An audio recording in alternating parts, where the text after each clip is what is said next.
Oh,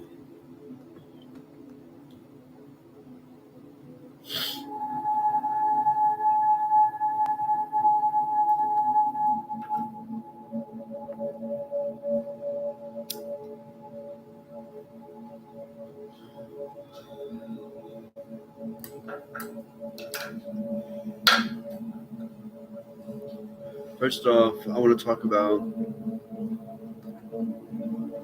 to start this talk about how our mind, the energy we put towards ideas or things in general, and our coordination of those things, and how they make up our life and our surrounding environments. First off, if you want to control any sort of group of people or a society or civilization or just people in your environment, you would want to be able to control what they think, and then you know the energy they give towards those thoughts, or the energy they give towards certain ideas or thoughts that maybe contradict their beliefs.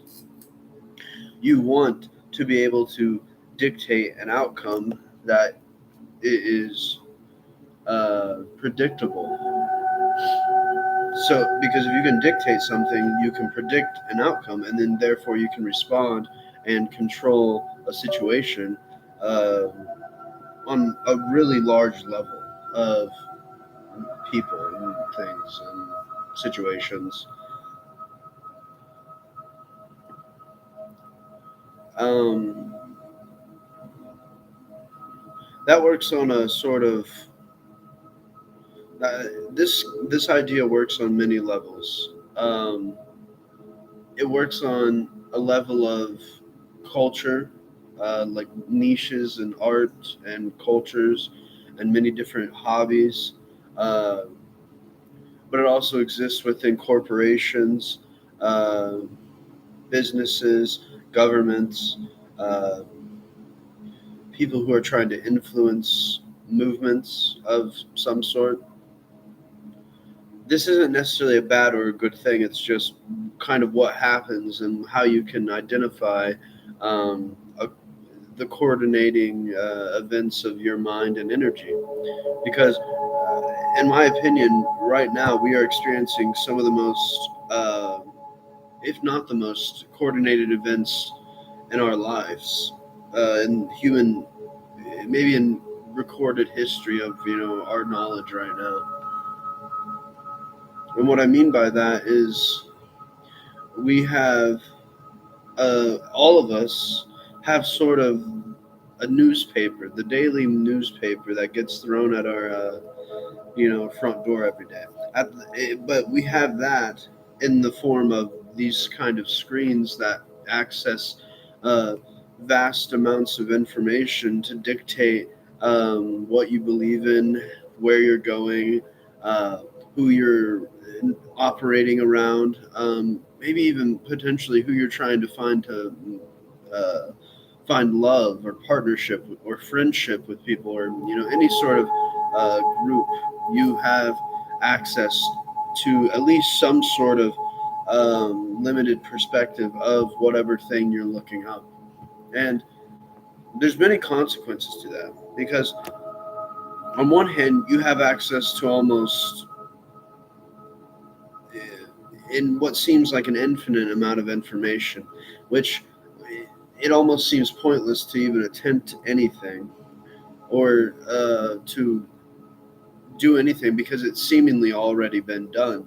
And you don't feel individual. You kind of feel like, oh, what's the point? There's boredom, but there's also a sort of coordinating of competition within niches and hobbies, and this is what really kind of um, uh, grasp onto this sort of idea, is the competition within these sort of cultures and hobbies and niches, and that the competition lies within status and numbers and quantity.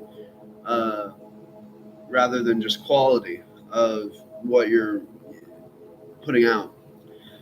Obviously, there's you can't generalize what I'm trying to talk about on every sort of level, but you can generalize on a sort of stereotypical level of trying to even start a conversation about where we can go, what we can do to get out of this sort of mental hellscape. I think most of us are lying to ourselves that we're in. I think we're all really bored. Um, I think we're all just shoving screens in our faces for whatever reason. We're just clinging to the next cultural event, the next violent attack, political violent attack, or the next war, or the next problem. But no one's really experiencing on the forefront of being, except maybe the people who are coordinating this sort of kind of um, thing we find ourselves in, this mind and energy and this coordination we find ourselves in. Obviously, like I said before, you can't generalize all perspectives. That is the problem with the internet and social media and our screens, is because we have access to what seems like all perspectives. But when you start talking one on one to someone, there's always, the counter argument is like, oh, what about this?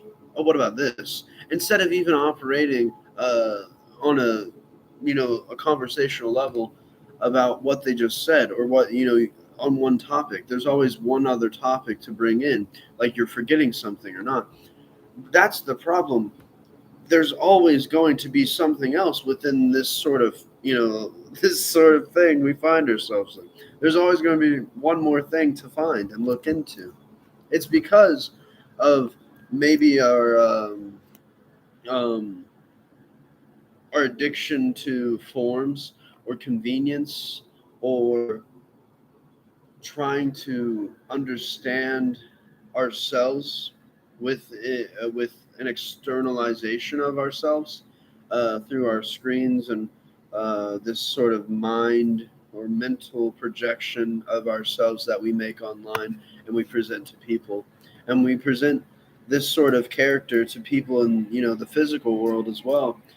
um, what I'm getting at is, what okay, we're obviously being coordinated, and our mind and then our energy is being coordinated towards some sort of goal or idea. If you think about society, or the Western civilization, or the government of the United States as a sort of, okay, I don't know if many of you have seen this movie called Snowpiercer. Um, it's about I, I, an ice age hits, and basically the last surviving humans are existing on this train that's just not stopping. It's not stopping at what it just doesn't stop. It can't stop. It's holding the last humans. Everything's frozen over. It's really like it's impossible to survive. Um, anyway, there's certain like factions and kind of different things within the train cars. I won't get into the heavy details. Um, But basically, what you come to find out is that the train is being constantly fueled, and it's at the faults, or not the faults, but it's at the hands of children. Actually, which you come to find out in the story. That's not what I'm talking about, really. But what I'm kind of getting at is this train is constantly being fed resources to Earth. It's constantly fueled or fed resources to continuously survive amongst the ice age, and it's at the hands of these people or these kids. And if you think about our civilization as, we're being born into this civilization, and we're putting our children into this civilization and constantly refueling it every generation and every reiteration of a family that you kind of make within this world. That is what I'm trying to get at with mind, energy, and coordination. Is we are being born into this thing that's just being fueled. Our birth, our individual birth, that eventually gets led to going to school, to getting a job, to participating in the economy, is a, a small bit of just like one piece of coal amongst the fuel of this civilization and government. And it happens to be fueled off of our mind, our attention, our energy towards something, towards this system, towards this government, and the coordination of these things um, that we're only seeing existing because we live in this sort of government or society or this culture or the civilization. You only know what you know because it's only what you know. It's all you know. This is what we've been born into, and the second we start to question it, it's it's like, oh, wait, what? No, that's not the right way. Who's to say? Who's to genuinely say? Who's in control? In my personal opinion, at any given moment, we can all take back our freedom.